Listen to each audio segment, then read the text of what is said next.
After mistakenly drugging my archenemy, Matthew Wilson, I walked into the wrong room and was locked in a room with him. As I trembled and begged for mercy, he lightly bit my chin and said in a hoarse voice, "Shouldn't you blame your own itchy hands for this? Now, no matter how tired you are, endure it." The next day, before running away, I still sarcastically mocked him for being weak. However, 3 days later, he became my stepbrother in my newly blended family and moved into my house. That night, Dad stood at my bedroom door, advising me not to offend this head of the Wilson family. Separated by a wall, I was sitting on Matthew Wilson's lap. He gagged me with his tie and sneered, "My dear sister, if you have the guts to call me weak, let's see if you can avoid crying tonight." Ding! This novel reminds you to click the subscribe button in the bottom right corner to read the complete novel. Matthew Wilson leaned on the sofa, his dark eyes deeply fixed on me. Dangerous and ambiguous. I was tightly pressed against the door. While trying to twist the doorknob, I trembled and explained, "Matthew, it wasn't me. It really wasn't me." He remained unmoved. With an expression of complete indifference, it was clear he didn't believe me. The hotel room door was locked from the outside. As I struggled with the lock, Matthew threw aside his tie and walked towards me. At that moment, I wished I could melt into the wall and disappear. Fortunately, Matthew just walked past me and entered the bathroom. I immediately took out my phone and called my best friend, breaking down. "Why did you drug Matthew Wilson that stuff? Serena, didn't you say he was always against you and you couldn't stand him for a long time?" "I was just helping you vent your anger." I closed my eyes, walked to the coffee table, poured myself a glass of water, and drank it in one go, trying to suppress my anger. I said, "But you locked me and him in a room." My best friend was silent for a few seconds before saying, "I'll immediately get someone to unlock it." After hanging up, I inexplicably felt dry-mouthed and drank another glass of water. When Matthew came out of the bathroom, I was about to drink a third glass. "Serena Hill." He looked at me with no particular emotion. "What are you drinking?" My thoughts began to slow down unknowingly. Looking at him, I slowly uttered, "Ah." Matthew walked up to me without a word, leaning in to trap me between him and the sofa. He looked down at me, scrutinizing. "Did you do it on purpose?" He slowly asked, "Do you want to sleep with me?" I widened my eyes and pushed him away. "Matthew Wilson, what are you thinking? Don't you know how much I hate you?" Blushing, I pressed him onto the sofa, straddling his legs. My eyes traced his features intensely. Wherever my gaze fell, my hands followed. "Where do you get your confidence from? Haven't you noticed? You're actually very ugly." I seriously analyzed. "Don't you think your nose is too high? And your eyes?" My voice grew lower and lower until I didn't dare to speak anymore. Because Matthew's face was so close to mine, if I opened my mouth, I would kiss him. Matthew lightly pinched my face, staring at me, and asked, "Why do you hate me so much?" I leaned back slightly. After hesitating for a long time, I whispered, "Because you like Gloria Bell." Gloria Bell's dad and my dad work at the same company. But her dad's position as a director is slightly higher than my dad's. Gloria has always used this to mock me since we were kids. She became the person I hated the most. Matthew seemed not to understand, lightly furrowing his brows and asked, "Who do I like?" The temperature in the room unknowingly rose again. It was stifling and made me anxious. I endured the discomfort and accused him with reason and evidence. "In my freshman year, I saw your car picking her up at the school gate." The more I thought about it, the angrier I got. As I spoke, I slapped him on the face. Gloria Bell said, "It was her suitor." "Who came to pick her up?" Matthew removed my hand and explained perfunctorily. He only said that the car was borrowed by a friend before he returned to the country and that he never liked Gloria Bell. I slowly nodded my head, looking as if I understood completely. "You look ugly. It's normal that she doesn't like you." Matthew gave a half smile and didn't argue. I felt like he didn't believe me, so I seriously told him, for example, "Your eyes." I stared at his trembling eyelashes and stammered, "Don't move." On a whim, I cupped his face and kissed his eyelid. In that instant, the hidden anxiety in my heart was soothed for a moment.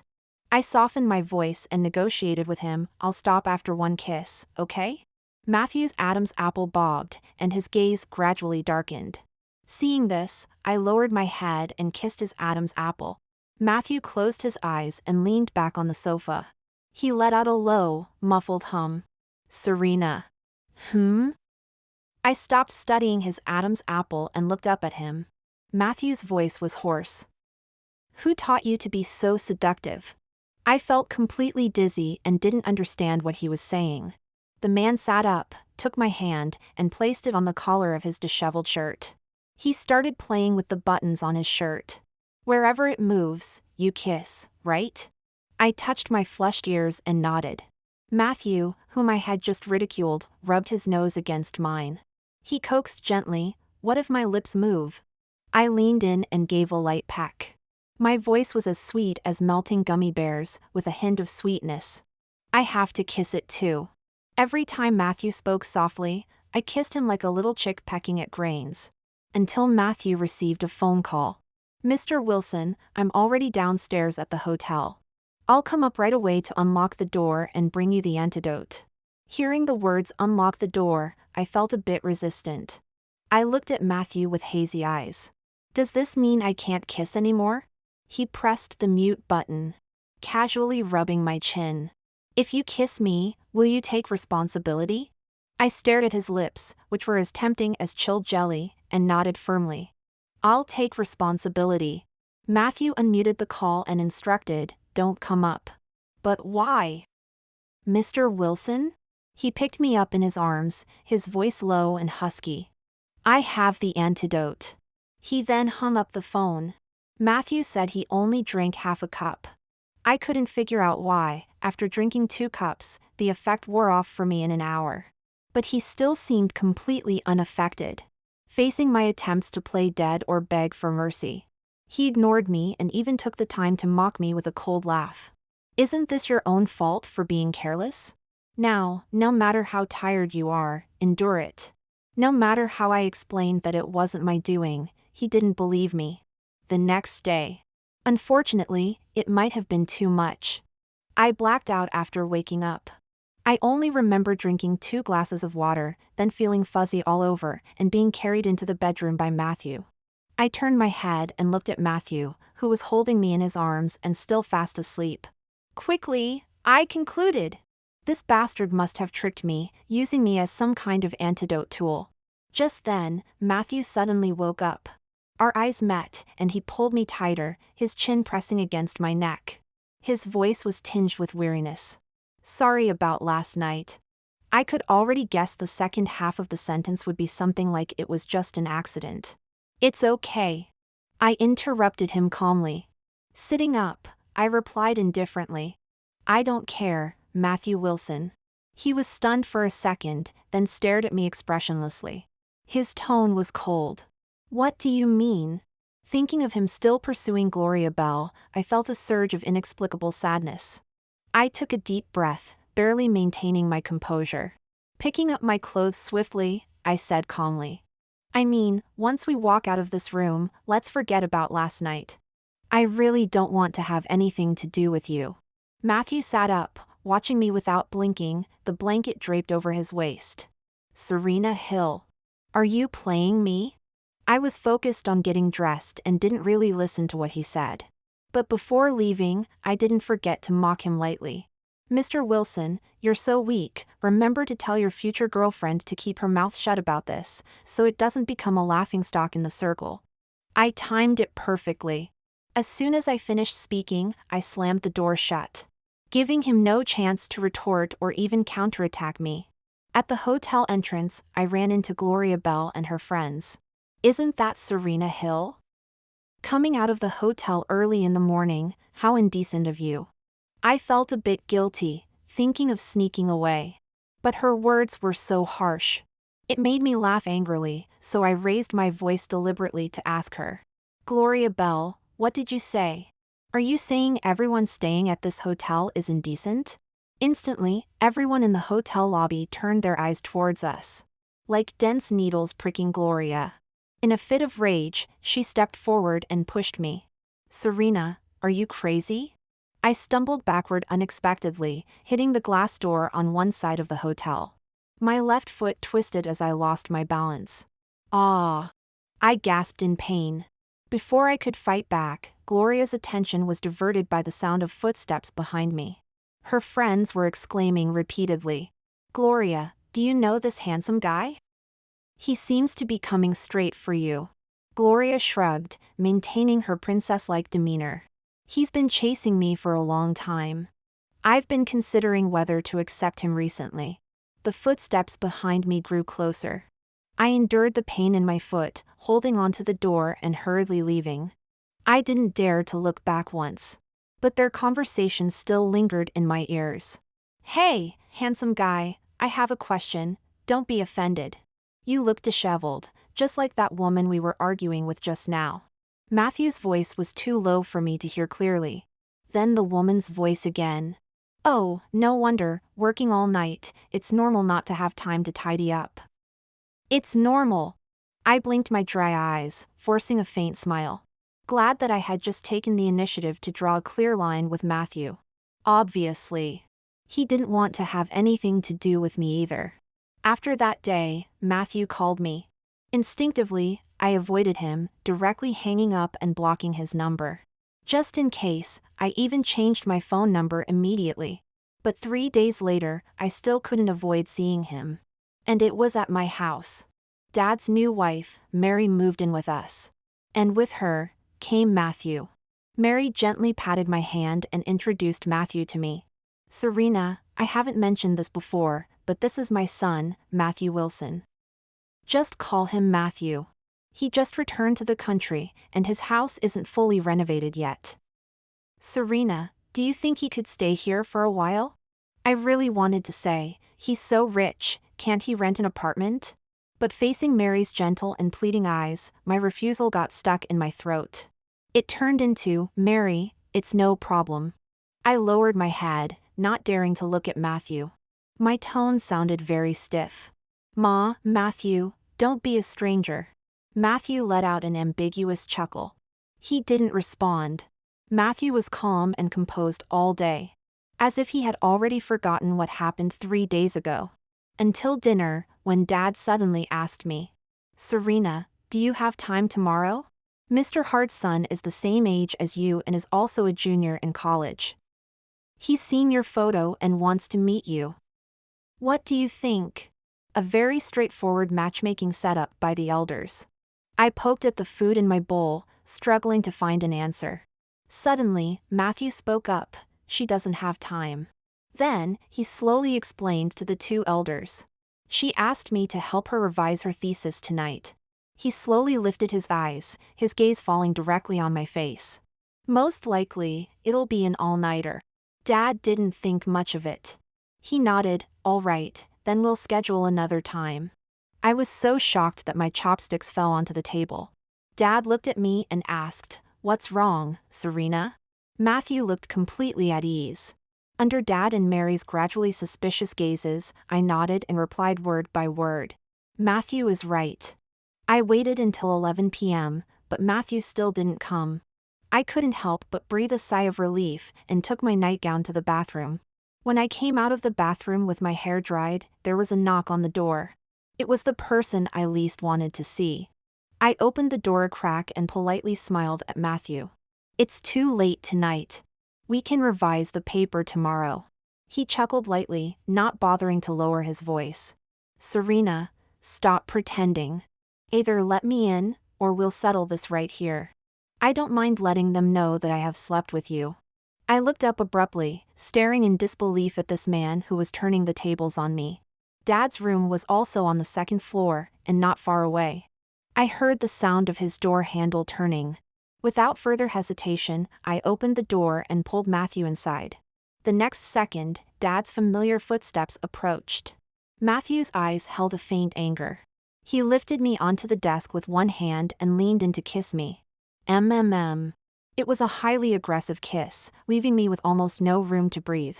Dad stopped at my door. "Serena, are you asleep?" I had no choice but to bite Matthew, forcing him to let go of me. What's up, Dad? I tried to calm my rapid breathing, my nerves on edge. However, Matthew had already loosened his tie and was winding it around my hand, one loop at a time. His posture was relaxed. The kiss trailed from my forehead to the tip of my nose. He didn't care at all if someone was outside. His deep, husky voice whispered, "My dear sister, what does weak constitution mean? If you think 2 hours counts as weak, then tonight I'll double the service for you." Dad's voice came again from outside. "If you're not asleep, can Dad come in?" I pressed down on Matthew's hand and quickly shouted towards the door. "No! Dad, wait a minute!" I raised my hand to push Matthew's chest away. Can you let me speak first?" Matthew finally lifted his head from my neck, his lips curling mockingly. "Did you give me time to speak that day?" There was a dark fire in his eyes, as if it would soon engulf me. Dad was still waiting at the door, so I had to compromise. I decided to placate Matthew first. "Let my dad leave, and then I'll listen to you, okay? This time I'll definitely listen carefully," I solemnly promised him. Matthew's reaction remained indifferent. He propped his hands on the desk on either side of my legs, trapping me in front of him, and looked down at me. "Kiss me." This was his condition for compromise. Dad called my name again from the door, urging. I looked at Matthew pleadingly. The man remained unmoved, leaving me no choice. I tilted my head and lightly pecked his lips. Matthew chased the kiss, lightly biting my tongue before letting me go. I calmed my breathing and opened the door a crack. Just enough to poke my head out. "Do you need something, Dad?" Dad sighed deeply and said earnestly. "I could tell today that you were lying when you told your brother Matthew that you were going to revise your paper tonight. Otherwise, why hasn't he come to find you yet?" I became extremely sensitive at the mention of Matthew's name. My heart tightened. Dad continued to ask in a consultative tone. "Serena, do you not want to go on a blind date?" It seemed that Matthew had run out of patience. While I was talking to Dad, he had already walked up to the door. He grasped my waist and lightly kissed my shoulder, which was hidden in the shadows. In a very low, very soft voice, he whispered, "Answer him. Isn't he asking if you want to go on a blind date, my dear sister?" At this moment, I was so nervous that my thoughts were in a jumble, and I didn't dare to move. After all, there was only a door separating Dad and Matthew. If Dad pushed the door open just a bit more, he would see the man kissing my shoulder. I swallowed hard and pretended to be calm. I just wanted to fool Dad into ending the conversation as soon as possible, so I replied perfunctorily, "I'm okay with anything, Dad." The next second, Matthew bit my shoulder. I held back a sound. Dad didn't seem to notice anything unusual and simply said, "That's good. I will seriously help you choose a partner." The sound of footsteps gradually faded as Dad finally returned to his room. The moment the door closed, Matthew turned me around and pressed me against the door. His hands gripped my shoulders with considerable force. He still had a smile on his lips, but the pressure around him was increasing. "I just gave you my first time, and you want to go on a blind date with someone else? Am I just someone you can use and not take responsibility for?" As soon as he finished speaking, his phone rang. While Matthew answered the call, my thoughts were in disarray. Is this a roundabout confession? I lowered my head and nervously pinched the hem of my dress. When Matthew finished the call, he gave me a fleeting glance. Before he could speak, I blurted out without thinking, I will take responsibility for you." Matthew seemed to be somewhat appeased by my proactive attitude, and the coldness in his eyes softened a bit. Just as he was about to say something, his phone rang again. He glanced at the screen, lightly pinched my earlobe, and whispered, "I have an emergency meeting now. I'll come back to find you after it's done, okay?" I nodded, my earlobe bright red under his fingertips. Matthew gave me a light kiss on the forehead, his gentle voice enhancing the romantic atmosphere in the room. Matthew hadn't come back from the office even by the next morning. When my dad saw me up so early, he noticed I hadn't stayed up late. Still, he arranged a blind date for me with Mr. Hart's son. Originally, I planned to tell my date that I already had a boyfriend and then leave. But when I pushed open the private room door, I realized that it wasn't just my date in there. There was also Matthew Wilson, with an aura as dark as a demon's. He was sitting with his legs crossed, tapping his fingers idly on his knee. He looked both noble and relaxed. When our eyes met, he slowly curled his lips. "Serena, come meet your boyfriend." The guy opposite him scratched his head awkwardly. "Not a boyfriend yet. This is our first meeting." Matthew smiled but didn't respond to him. I walked over stiffly, each step feeling harder than the last. "Matthew." Matthew didn't respond, his smile never fading. But I felt more and more doomed. I had no choice but to sit next to Matthew. After the guy across from me introduced himself with a smile, he suddenly asked out of the blue, "Miss Hill, may I ask if you've ever been in a relationship? Or, let me put it another way, are you still a virgin?" I was stunned for a moment and looked up at him. Though he called it a presumptuous question, his expression showed no sign of apology. For the first time, Matthew spoke up. He looked at the guy and asked back, "Are you?" Mr. Hart's son replied confidently, "Men and women are different, Mr. Wilson. I only have one condition, and that's for my partner to be pure." Matthew rudely threw down his chopsticks. He really embarrassed Mr. Hart's son. With a half smile, he said, "My sister also has one condition. She wants to find a person, not a dog. Sorry you don't meet the criteria. Goodbye." The guy's face turned livid, but he didn't dare provoke Matthew, so he left in anger. It was incredibly satisfying. I let out a long breath, turned to Matthew, and gave him a thumbs up. Smiling, I praised him, "You're so good with words." The air turned silent. He didn't respond to my words but looked at me with an even darker gaze. "Now," he gently declared, "it's time for us to settle accounts, baby." Matthew took me to the nearest place he owned. He didn't even wait to get to the bedroom before he started undoing his watch and tie. "Serena, do you remember what you said last night?" Matthew pressed closer and closer. I retreated while obediently replying, "I remember, I do remember." He nodded, eyes indifferent. "Is this how you take responsibility for me?" All the buttons on his shirt were undone. His shirt slightly open, he pulled me into his arms. My survival instinct peaked, and I pleaded with a trembling voice, "I can explain." Matthew gave a nonchalant hum and started to figure out my clothes. He pressed me against the wall, lowering his head to bite open my cardigan buttons. "You explain yours. I'll undo mine." But in reality, I didn't have the energy to say much. I'm the type who needs over 4.5 minutes to run 800 meters. I couldn't withstand Matthew's enduring patience. "Serena, where's your explanation?" He looked at me coldly, forcing me to speak. "Don't pant. Speak." Driven to the edge, I bit his neck. Matthew remained unruffled, his hand on the back of my head. "What's wrong with you? Do you just like biting people?" Seeing he was about to say more, I quickly covered his mouth. Not giving him a chance to speak. Matthew was finally satisfied. He stopped saying those irritating words. After a long while, he pulled back slightly, his lips brushing against mine. In a low, coaxing voice, he murmured, "Call my name, baby." I clung to his shoulders, breathless. "Matthew." "Say it again." "Matthew." Matthew and I didn't get home until dusk. During dinner, I confessed to my dad that I was in a relationship and didn't need to go on blind dates for now. Matthew originally intended to make it public right away, without giving the elders any buffer time. Worried about my dad's high blood pressure, I half coaxed and half persuaded him to hold back. I promised him I would admit to having a boyfriend as a trade-off. Matthew, sitting opposite me, raised his eyebrow slightly at my words.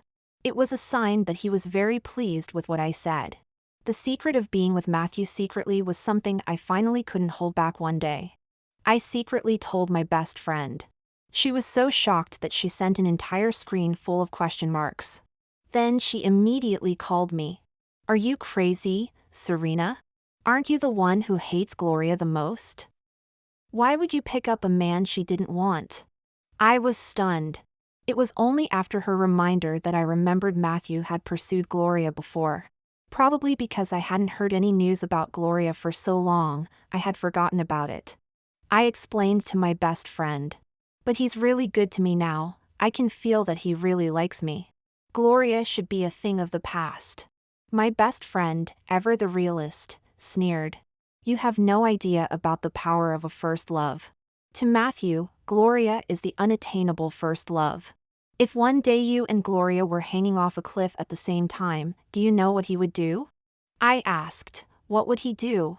If you asked him this question, he would most likely give you a really dumb answer. She said, he would save Gloria and then die with you. I was sure she had read too many novels. Though I didn't believe it, I still kept it in my mind. What I didn't expect was, 2 days later, such a choice actually happened. That day, I was wandering around the mall next to Matthew's company, waiting for him to get off work. I hadn't seen Gloria Bell and her follower in a long time. The two of them had their backs to me, pointing at something outside the glass. Is that Matthew Wilson? Take a closer look. I was standing a bit far away, and the view outside the glass was almost completely blocked. Gloria suddenly said, "Mutt." Her follower asked, "Gloria, are you sure?" Of course. Definitely a mutt. I had heard before at school that Gloria looked down on this suitor of hers. I didn't expect that not only would she reject Matthew, but she would also slander him. A surge of anger rushed to my head. I transformed into a top-tier romance brain, walked over, and righteously retorted to Gloria. He's not a mutt. Gloria turned around and saw me, rolling her eyes in disdain. You don't know anything. I stared at her, enunciating each word. He is not, you're spreading baseless rumors, you know that? Gloria's eyes widened. Serena Hill, are you an idiot? What the hell is wrong with you? I wasn't going to let her off easily, just as I was about to snap back. I heard her talking about my dad like a machine gun. Does your Hill family have a history of mental illness? The other day, I heard my dad say that your dad even had trouble with basic work and he's only in his 50s. Is his brain that bad? Her follower chimed in like a sidekick. Inherited mental illness? Really? Gloria sneered. Probably true. Anyway, back then, her dad pissed off my dad enough to give him a scolding. My hands clenched tightly at my sides. Expressionless, I walked towards her. I thought, if Gloria insults me, I'll insult her back. I won't be at a disadvantage. But she insulted my dad. Compared to insulting her dad, what I wanted more was to beat her black and blue. In my imagination, I beat her until she knelt and begged for mercy. Then, stepping on her back, I would grandly make her apologize to my dad. However, reality was too harsh. Not only did I fail to get the upper hand in the scuffle with Gloria and her follower, Gloria's brother, Neil Bell, was actually with them, just standing not far away watching our argument. I hadn't noticed him. Seeing us fight, he strode over, roughly grabbed my hair, and pulled me away, cursing. Not only does your family have a history of mental illness, but you also have anger issues, right? He pressed my head and slammed it against the nearby elevator door. Crazy woman. More than the intense pain, I was stunned. I only felt like a bell had suddenly been struck in my head. A booming sound exploded in my mind. More and more people gathered to watch. Someone couldn't stand it anymore, came over and pried Neil Bell off, warning him. Stop, I've already called the police. Neil Bell shrugged, go ahead, she's the one who started it anyway. Inside the police station. I finished giving my statement, nursing the swelling on my forehead, when Matthew arrived. I looked at him, about to say something. He glanced at me with a blank expression, then walked towards Gloria and her group. All my grievances turned into tears at that moment, welling up in my eyes. They fell down, drop by drop. The next second, there was a commotion from that direction. I turned my head to look and was stunned. It all happened too fast. Matthew wrapped his tie around his hand and punched Neil Bell, one blow after another. Gloria exclaimed and tried to pull him away. Mr. Wilson. Matthew didn't even look up. If you touch me, I'll hit you too. Try it if you don't believe me. Matthew grabbed Neil by the collar and pressed his head down before the police could pull him away. He asked emotionlessly, Neil Bell, is this how you hit her? Then, Neil Bell's head was slammed into the glass door. The glass shattered instantly, scattering everywhere. The police didn't say much while pulling Matthew away. Before Matthew arrived, several officers had already mocked Neil Bell after hearing he had hit someone. Hitting a woman, huh? Nice job, kid. Great, I saw the surveillance. You two women were already beating her up, and that wasn't enough? You had to bring in a tall guy too. Matthew broke free from the police and walked over to me. I had never seen Matthew in such a sorry state. Dust covered his cheekbones and chin, and he was sweating profusely. He raised his hand to touch the bandaged wound on my forehead, but it fell weakly. His eyes were slightly red as he looked at me, his voice trembling uncontrollably. I'm sorry. I didn't take good care of you. In that moment, like a flash of lightning, I suddenly recalled certain forgotten fragments of that day. Why do you hate me? Because you like Gloria Bell. Matthew sneered. Before you mentioned her name, I hadn't even heard of her. So it was all a misunderstanding. He never liked Gloria Bell. I also figured out the answer to my friend's either-or question. The answer is, such a situation would never exist. Because if it were Matthew Wilson, he wouldn't let me hang on the edge of a cliff in such a dangerous situation. Because Matthew had hit someone, things became more complicated. After Neil Bell was sent to the hospital, Gloria complained to the police. She was the one who inexplicably came to provoke me first. I was furious, wriggling out of Matthew's arms to retort. She insulted my boyfriend and my dad first. Gloria Bell's features twisted in shock. Seeing Matthew glance at her, she hurriedly denied it. No, Mr. Wilson, I absolutely did not insult you. I just saw someone in the mall who looked like you and mentioned it. Other than that, I never brought you up again. Everyone's questioning eyes turned to me. I moved my lips. After a while, I lowered my head and muttered. She called my boyfriend a mutt. I heard her mention Matthew, and shortly after, she said mutt. Only Gloria Bell jumped up. I really saw a mutt at that time. It was that dog with a face like a bicycle seat. Her follower nodded timidly. Yes, at that time, Gloria was explaining that dog breed to me. Huh? I misunderstood.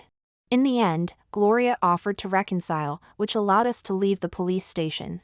I held Matthew's hand as we walked out of the police station, still chattering. Matthew, let me tell you something. I just felt sorry for you, you pursued her and being rejected by her and called a mutt, so I argued with her today. Seeing Matthew's face darken, I quickly added. Oh, no need to explain, I blacked out that day.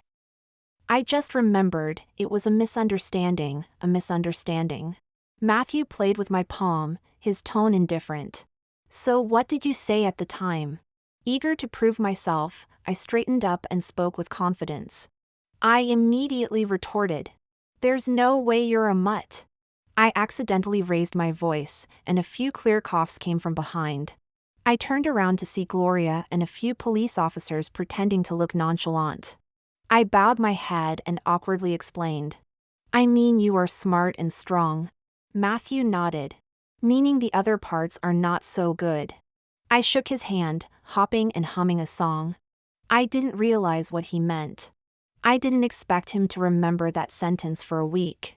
A week later, most of the injuries on my body and face had healed. He began to prove himself to me. Matthew, I don't want to be in this posture. He rested his head against my neck, focused on his own thing. He responded to my complaint very perfunctorily. Your head hasn't healed yet, you can't shake. Liar. He just likes it this way. It was after meeting Matthew that I realized.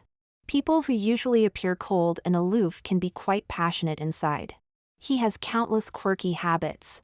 Matthew, who was originally going to let me go, suddenly heard his phone ring from the bedside table. He never answers calls at this time. But this time he did the opposite, holding me as he went to get the phone. He pressed the answer button directly. Matthew Wilson. I was shocked and whispered to him.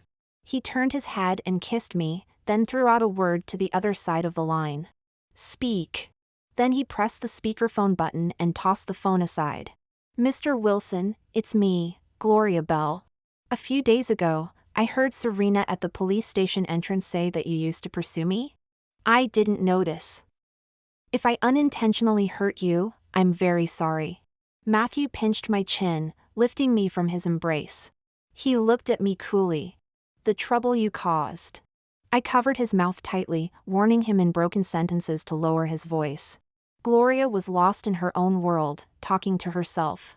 I wanted to say, if you still have feelings for me, would you like to try? Matthew removed my hand, his attitude as cold as a superior addressing an employee in a meeting. How to resolve this? Gloria's words became more and more out of line. Matthew also pressed my waist, preventing me from reaching for the phone. I was cornered. Burying my face in his neck, I spoke almost with gritted teeth. Next time, you can have me in whatever position you want, all right. Matthew rewarded me with a kiss. He picked up the phone. At this hour, Miss Bell, being alone, have you ever thought about disturbing someone else's nightlife?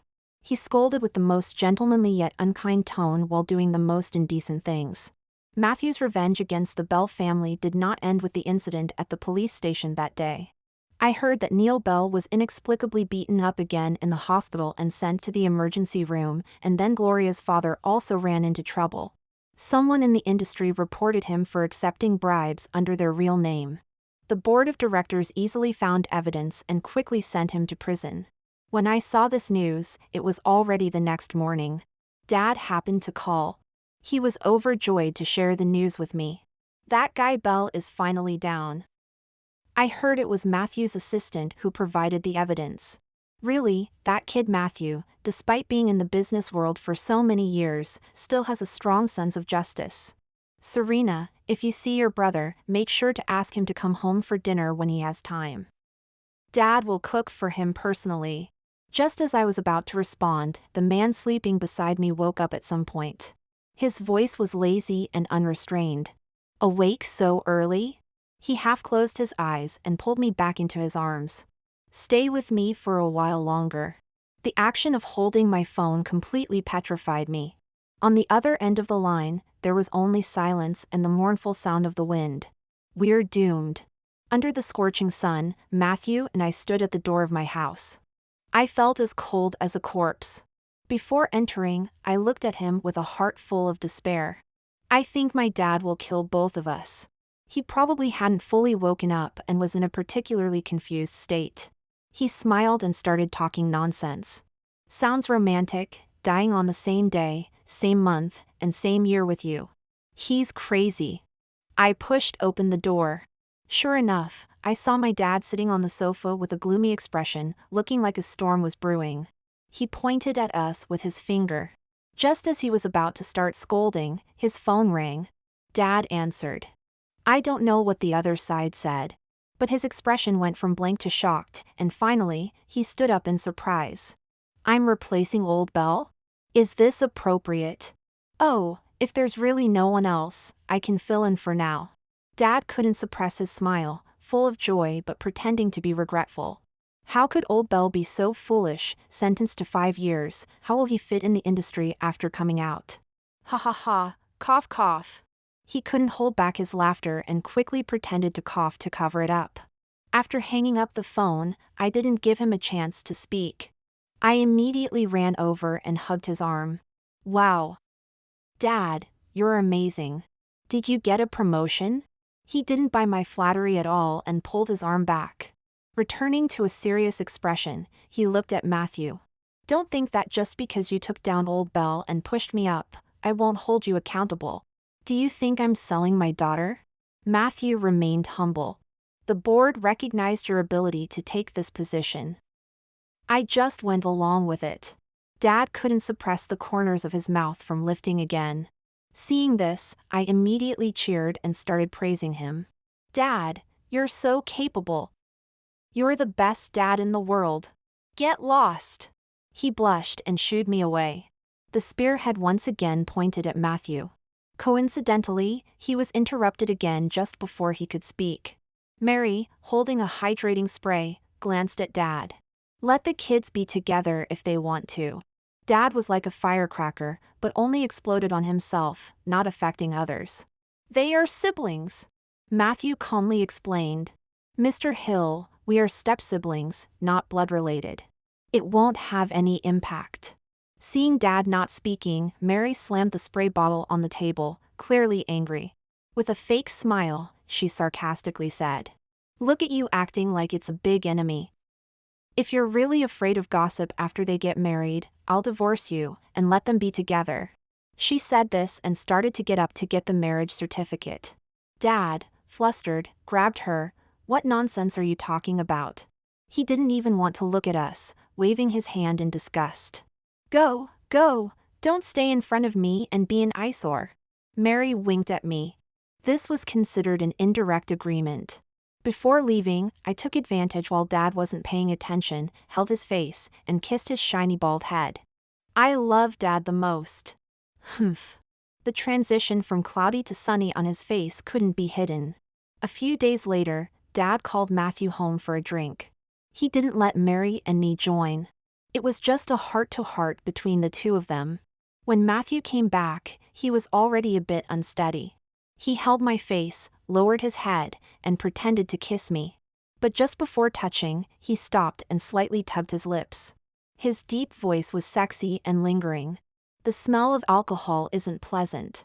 I'll take a shower first. Matthew talked a lot when he was drunk.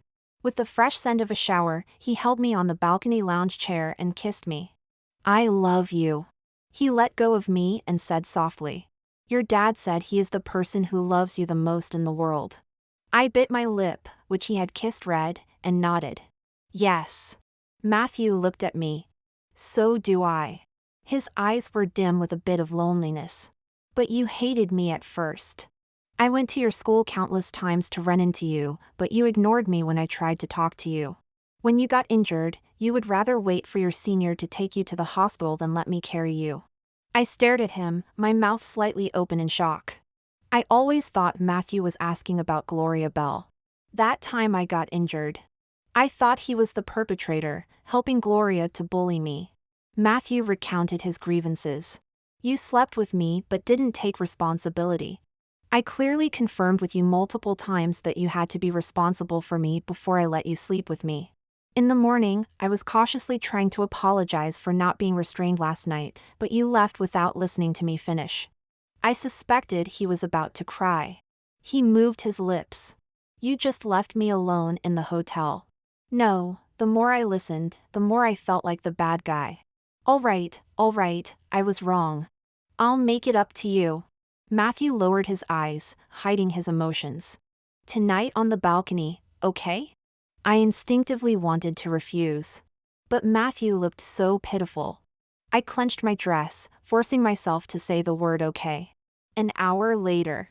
Matthew, you were pretending to be drunk, weren't you? His eyes were clear. Did I say I was drunk? You lied to me just now. I vented my frustration by biting his shoulder. Matthew didn't speak. At the last moment, I looked into his eyes, gentler than the moonlight. He finally said, "Not a single word was a lie. I love you. From a long time ago. When you hated me the most. Unrequited love is bitter, but luckily, I waited for you."